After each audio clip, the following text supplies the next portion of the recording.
Last night in Washington, something horrific happened.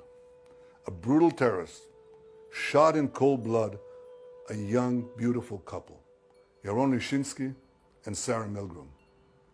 Yaron had just bought an engagement ring for Sarah. He was planning to give it to her in Jerusalem next week. They were planning to start a new and happy life together. Well, that tragically did not happen.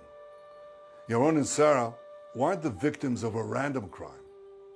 The terrorist who cruelly gunned them down did so for one reason and one reason alone. He wanted to kill Jews.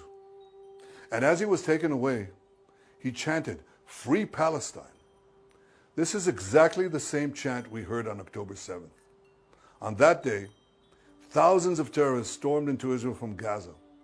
They beheaded men, they raped women, they burned babies alive, they butchered 1,200 innocent people and took 251 innocent people hostage to the dungeons of Gaza. A short time afterwards, Chancellor Scholz of Germany visited Israel. And after he saw the horrors, he said to me, "These Hamas terrorists are exactly like the Nazis." He was right.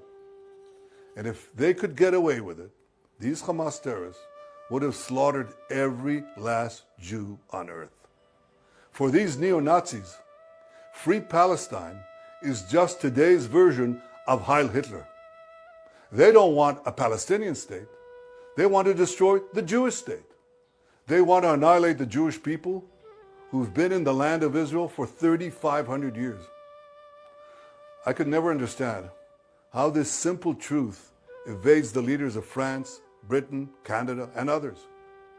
They're now proposing to establish a Palestinian state and reward these murderers with the ultimate prize.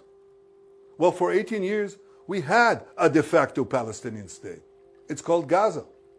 And what did we get? Peace? No. We got the most savage slaughter of Jews since the Holocaust. You won't be surprised to learn that Hamas thanked President Macron and Prime Minister Starmer and Carney for demanding that Israel end its war in Gaza immediately. Hamas was right to thank them, because by issuing their demand, replete with a threat of sanctions against Israel, not Hamas, these three leaders effectively said they want Hamas to remain in power. They want Israel to stand down and accept that Hamas's army of mass murderers will survive, rebuild, and repeat the October 7th massacre again and again and again, because that's what Hamas has vowed to do. I say to President Macron, Prime Minister Carney, and Prime Minister Starmer, when mass murderers, rapists, baby killers, and kidnappers thank you, you're on the wrong side of justice. You're on the wrong side of humanity. And you're on the wrong side of history. Now, these leaders may think that they're advancing peace. They're not. They're emboldening Hamas to continue fighting forever. And they give them hope to establish a second Palestinian state, from which Hamas will again seek to destroy the Jewish state. And mind you, it's not going to be a state free of Hamas. When you establish a Palestinian state, we've seen it. The radicals take over. Iran sends them in and they take over. So don't give us this talk. It'll be a peaceful Palestinian state. It won't be. But the hypocrisy doesn't stop there. These and other leaders have bought into Hamas's propaganda that says Israel is starving Palestinian children. And not only is Hamas putting out this lie, a few days ago, a top UN official said that 14,000 Palestinian babies would die in 48 hours. You see, many international institutions are complicit in spreading this lie. The press repeats it, the mob believed it, and a young couple is then brutally gunned down in Washington. So here are the facts. Since October 7th, Israel has sent 92,000 aid trucks into Gaza. That's right, 92,000 aid trucks. That includes 1.8 million tons of aid. 1.8 million tons of aid. More than enough food to feed everyone in Gaza. Yet as we had let the aid come in, Hamas stole it. They took a huge chunk for themselves. The rest they sold at exorbitant prices to the Palestinian population.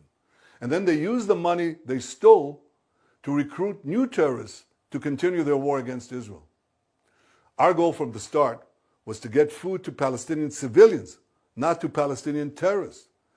So we consulted with our American allies. What do we do to prevent Hamas from looting the aid? Well, together we devised a mechanism to achieve this goal. American companies will distribute the food directly to Palestinian families. They'll do so in safe zones secured by our military.